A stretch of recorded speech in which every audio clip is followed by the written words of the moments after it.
I'm Emily, 27, female.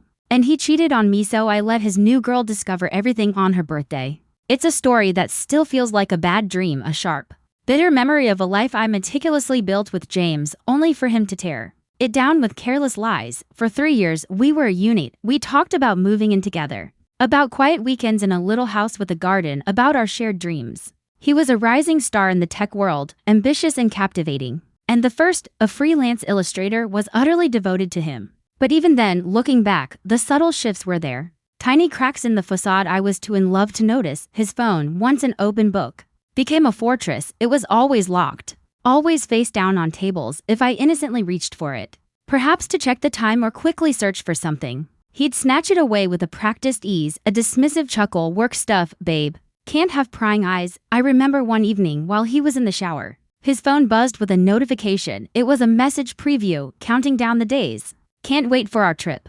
LOVEC. I brushed it off, thinking C was just a colleague, a playful nickname. My trusting nature, it turns out, was his greatest asset.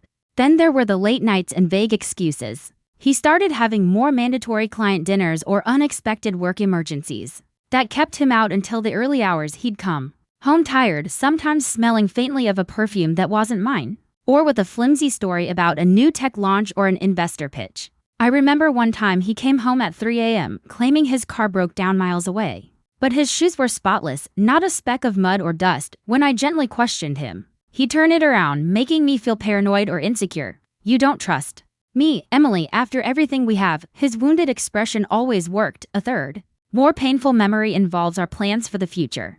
We had a recurring conversation about choosing paint colors for the apartment we were going to rent together. He was always enthusiastic, pointing out shades, making plans, but then he'd suddenly become distant, vague, or push the conversation off to next week. It was a pattern of intense future faking followed by emotional withdrawal. I chalked it up to the stress of his ambitious career, telling myself he was just overwhelmed. I was so wrong. Every small lie, every subtle shift was a brick in the wall he was building between us, a prelude to the devastating truth that would eventually emerge. The subtle shifts in James's behavior escalated from nagging concerns to glaring red flags. The emotional distance grew into a chasm. He started canceling our weekend plans last minute, always with an excuse involving unavoidable work obligations or unexpected travel. His texts became less frequent, less affectionate, replaced by generic check-ins. My heart ached, but his practiced smiles and vague reassurances kept me clinging to hope. It's just a busy period, things will calm down soon, I promise. His phone continued to be a locked vault. One afternoon, he left his laptop open on the kitchen counter. While he went to grab a coffee, I noticed an open tab on his browser, an event planning website. My heart dropped. We weren't planning any events. A quick glance revealed a detailed itinerary for a weekend getaway for two, complete with flight details, hotel reservations, and tickets to a concert. All for a weekend. He had told me he was attending a tech conference out of state. The names on the reservation, James and Chloe. Chloe. The name resonated with a chilling familiarity. He had mentioned her before. A new event planner at his company, someone he had to work closely with. He'd even shown me a photo of her once, a pretty woman with a bright smile. My blood ran cold. This wasn't just a work trip. This was a romantic getaway. I didn't confront him immediately. My mind, reeling from the discovery, went into a hyper-focused investigative mode. I accessed our shared cloud storage, where we kept photos. I found a folder recently created, titled Work Events. Inside, mixed with genuine work photos, were casual, intimate shots of James and Chloe together, laughing too close at a restaurant, an arm around her waist at a company picnic, a selfie of them on a scenic hike. Some of the photos were dated weeks, even months, before he had introduced her as a new colleague. The deceit was long-standing, meticulously hidden. The worst came when I found a series of older texts between them. They weren't just work-related, they were filled with pet names and side jokes, and expressions of longing. Can't wait to see you, my love, from Chloe. Miss you already, my sweet, from James. And then a string of texts from a few months ago, discussing a surprise birthday trip for Chloe, including a specific date. Her birthday was coming up in just a few weeks. He was planning to celebrate it with her. The betrayal hit me like a physical blow. All the late nights, the vague excuses, the coldness, it all clicked into place. He wasn't just having an affair. He was building a life with someone else, right under my nose, while still making future plans with me. When he finally came home, his usual smile felt like a cruel mask. My heart was broken. But beneath the raw pain, a cold, unwavering resolve. began to form. He had cheated, he had lied, and he had smiled through it all. I would return that smile, and then I would make sure his new girl discovered everything. On the day that was supposed to be hers, the weight of the truth pressed down on me. Heavy and suffocating, the photos, the texts, the secret trip itinerary. It was all undeniable proof of James's elaborate deception. My initial shock quickly morphed into a searing rage, a cold, calculated fury that overshadowed the heartbreak. I didn't confront him in a fit of emotion. That would be too easy for him, too predictable. He would deny, deflect, gaslight, and turn me into the crazy ex. I wanted more than a messy breakup. I wanted a reckoning. I decided to play along, too. Maintain the illusion of our relationship, even as my internal world crumbled. When James returned from his tech conference weekend, he greeted me with his usual charming smile, recounting fabricated stories of presentations and networking. I smiled back, my own smile a brittle mask, listening intently to his lies. Filing away every detail for later use, the deceit felt suffocating.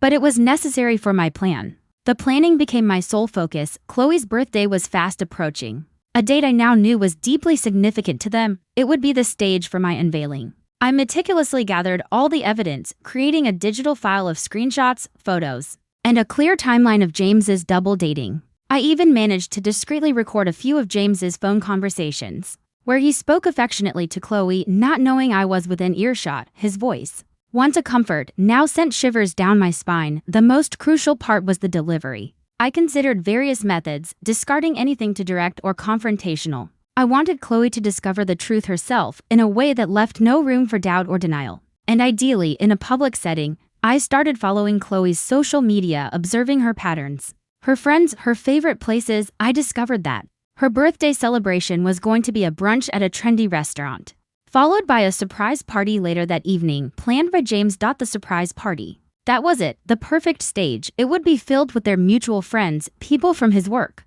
people who saw them as the perfect new couple. I decided to infiltrate the party, not as a guest, but as a silent messenger of truth. I crafted a series of anonymous gifts, each containing a piece of the puzzle. Designed to be opened by Chloe in front of everyone, I prepared a small, unassuming gift box. Wrapped beautifully inside, I placed a USB drive, clearly labeled to Chloe. On the drive, I loaded all the compiled evidence, the photos, the texts, the voice recordings, the itinerary for their secret weekend trip, everything. I also prepared a smaller, innocuous card that simply read, "Happy birthday, Chloe." Some gifts are not what they seem. On Chloe's birthday, I watched from a distance as James greeted her. His smile wide and seemingly genuine. My heart ached with a familiar pain, but it was quickly overridden by the cold, exhilarating anticipation of what was to come. He cheated, he lied, and he smiled. I smiled back. And then, I let his new girl discover everything on her special day. The immediate aftermath of my discovery was a strange, chilling calm. James continued his charade, oblivious to the storm brewing. His affectionate gestures, his casual lies about late work nights, all felt like a cruel performance, and I, the unwitting audience, played my part, smiling back with a hollow emptiness. The pain was still there, a dull throb beneath my ribs, but it was now overshadowed by a methodical, almost surgical precision. I didn't confide in anyone, not my closest friends, not my family. My silence was a calculated choice, a shield to protect my plan and to ensure the element of surprise. The urge to scream, to confront James directly, was immense, but I knew it would be ineffective. He was a master of manipulation, and I refused to give him the chance to gaslight me, to twist the narrative, or to diminish the gravity of his actions. My days became a meticulous deep dive into his deception. I cross-referenced dates, times, and locations, building an irrefutable timeline of his infidelity. I scoured his social media, looking for any overlooked details. I subtly paid attention to his conversations, catching snippets of information about Chloe, their shared plans, and the friends they had in common. My background as an illustrator, with its emphasis on detail and observation, became my unlikely ally. The hardest part was maintaining composure. Every time James told me he loved me, every time he spoke of our future, a cold fury would ripple through me. I'd imagine his face when the truth was unveiled, Chloe's stunned expression, and the collective shock of their friends. That image, that sweet, anticipated moment of revelation, was what kept me going. I started to focus on the logistics of the birthday reveal. I needed to ensure the evidence was undeniable, accessible, and presented in a way that Chloe herself would discover it in front of an audience. I compiled a digital folder containing every piece of proof, the flight and hotel reservations, The photos of James and Chloe together from his work events folder. The voice recordings of his affectionate calls to her and the damning texts. I also subtly noted common friends and acquaintances that would be at the party, ensuring the fallout would be widespread. The thought of Chloe's heartbreak was a fleeting pang. She was an innocent party in my eyes, a victim of James's deceit. Just like me, but she was also a direct participant in the secret. And her ignorance was about to be shattered in the most public way possible.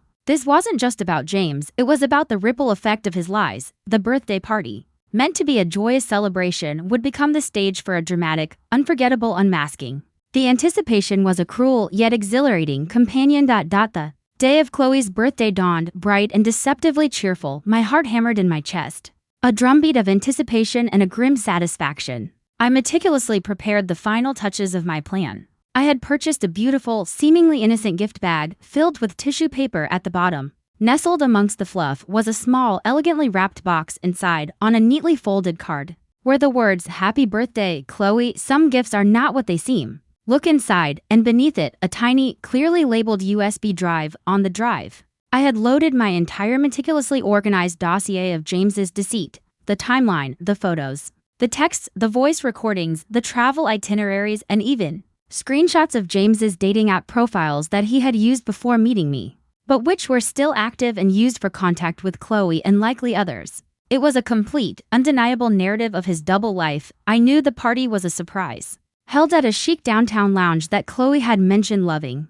James had been very secretive about the details, but a few casual questions to mutual acquaintances provided me with the confirmed location and approximate time. I wasn't invited, of course. My goal was to be a silent, unseen architect of chaos. My opportunity came when James and Chloe arrived. I waited until the party was in full swing.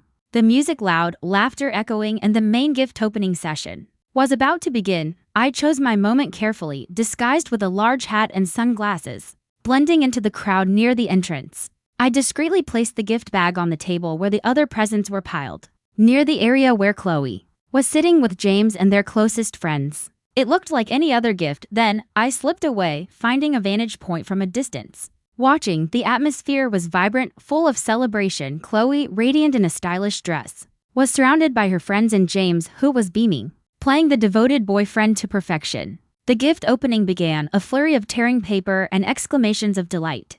Chloe picked up my gift bag. She smiled, pulling out the tissue paper, revealing the small box. She opened it, read the card, and a puzzled frown creased her brow.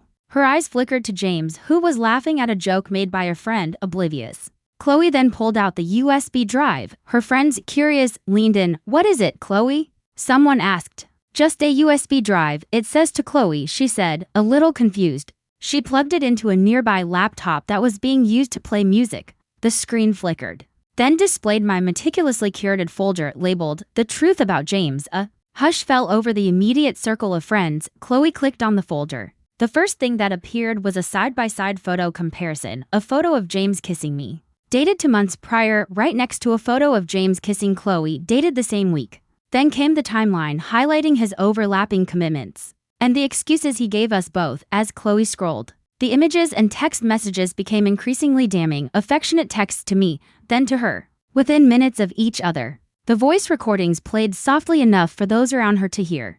Chloe's face drained of color. She looked at the screen, then at James, who had finally noticed the shift in atmosphere and was walking over, a curious smile on his face. As he saw the laptop screen, his smile evaporated, replaced by absolute horror. The music stopped. A friend of Chloe's let out a shocked gasp. The whispers began, rapidly spreading through the room, as other guests rushed over to see what was happening. The elegant birthday party, the picture-perfect celebration, was now the stage for a brutal, undeniable unveiling. The moment Chloe's eyes landed on the truth about James' folder on the laptop screen, the festive atmosphere in the lounge evaporated, replaced by a suffocating silence. Her face, moments ago radiating joy, turned ashen. Her friends crowded around, whispering, pointing. The voice recordings of James's affectionate calls to Chloe, played softly from the laptop, provided a chilling soundtrack to the unraveling. James, realizing what was happening, shoved through the crowd, his eyes wide with panic. He saw the screen. The irrefutable evidence of his double life laid bare. His smug expression vanished,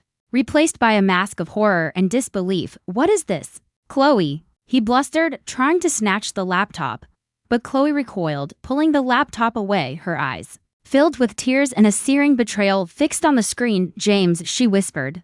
Her voice a raw, broken sound. "What is this? Who is Emily?" "A friend of Chloe's," her eyes blazing, pointed at James. "You dirty liar. You told us Emily was your crazy ex. You said she was just jealous." The whispers turned into shouts. Accusations flying from every direction. People started pulling out their phones, snapping photos of the screen, wordlessly spreading the chaos. James looked like a cornered animal, darting his eyes around the room, desperately seeking an escape. "It's not what it looks like," he stammered, his voice cracking. His usual charm utterly gone. "This is a setup. Emily is deranged." I watched from a distance, my heart pounding, a cold satisfaction spreading through me. I saw the event planner, Chloe's colleague, look utterly bewildered, her hands flying to her mouth. The caterers stood frozen, their trays of champagne forgotten. Chloe finally looked at James, her face contorted with a pain so raw it was almost unbearable to witness. "You proposed to me, James," she said, her voice barely audible over the rising din. "You told me you loved me. All of it was a lie." He tried to reach for her, to explain, to manipulate, but she pushed him away with surprising force. Her eyes, red-rimmed but now hardened with anger, met mine across the crowded room. She didn't know who I was, but she knew. She saw the quiet figure observing, the architect of this public downfall. She didn't look angry at me, just devastated. The birthday celebration, meant to be a joyous milestone, had become a public execution of James's carefully constructed deceit. His friends, his colleagues, his new girlfriend all bore witness to the absolute collapse of his integrity. Security, alerted by the commotion, began to move in, not to escort me out, but to manage the volatile crowd. James, utterly defeated, stood alone amidst the wreckage of his lies. His face a picture of utter despair. He cheated, he lied, and he smiled, but on Chloe's birthday, his world had burned down, and he was left with nothing but the ashes. The aftermath of Chloe's birthday party was swift and devastating for James. The viral spread of the story, fueled by the irrefutable evidence I provided and the dramatic public reveal, ensured his downfall was complete. His reputation, once shiny and promising, was utterly shattered. His tech startup, keen to distance itself from the scandal, swiftly terminated his employment. He became a pariah in his professional circles, his name synonymous with deceit. The ambition he once flaunted was now his greatest weakness. His career prospects reduced to nothing. For Chloe, the pain was immense, but it was also a painful liberation. She contacted me a few days after the party, not with anger, but with a raw vulnerability. She thanked me, tearfully, for exposing the truth. Even though it had shattered her world, we spoke for hours, sharing our stories, piecing together the full extent of James's intricate deception. Our shared experience forged an unexpected bond, a quiet understanding that transcended the pain. She began her own journey of healing, cutting all ties with James and rebuilding her life for me. The immediate vindication slowly gave way to a deeper, more profound sense of closure. The raw wound of betrayal began to heal, leaving behind a scar that served as a reminder of my strength, not my weakness. The meticulous planning, the controlled execution, had been incredibly empowering. I realized my own worth, my resilience, and my ability to navigate complex situations with precision. I immersed myself in my freelance illustration work, pouring my renewed focus and clarity into creative projects. My art, once a quiet hobby, now became a powerful outlet for self-expression and growth. I started exploring new themes, new styles, channeling my experiences into a unique visual narrative. My business thrived, attracting clients who valued integrity and genuine artistry. I learned invaluable lessons from the ordeal. I learned to trust my gut, to pay attention to those quiet whispers of doubt. I learned that true love isn't built on pretty lies, but on unwavering honesty and respect. And most importantly, I learned that my happiness was not dependent on someone else's validation or affection. James had cheated, he had lied, and he had smiled, believing he could get away with anything. But I had smiled back, and in doing so, I had taken back my power, my peace, and my future. His double life burned down, and from its ashes, I rose, stronger, wiser, and truly free. After listening to today's story, perhaps it has raised some new questions in your mind. Every day on Reddit, new experiences and moments create fresh stories. We are all human. If you enjoyed this story, feel free to share it. Thank you for your time. And don't forget to keep an eye out for more stories coming soon.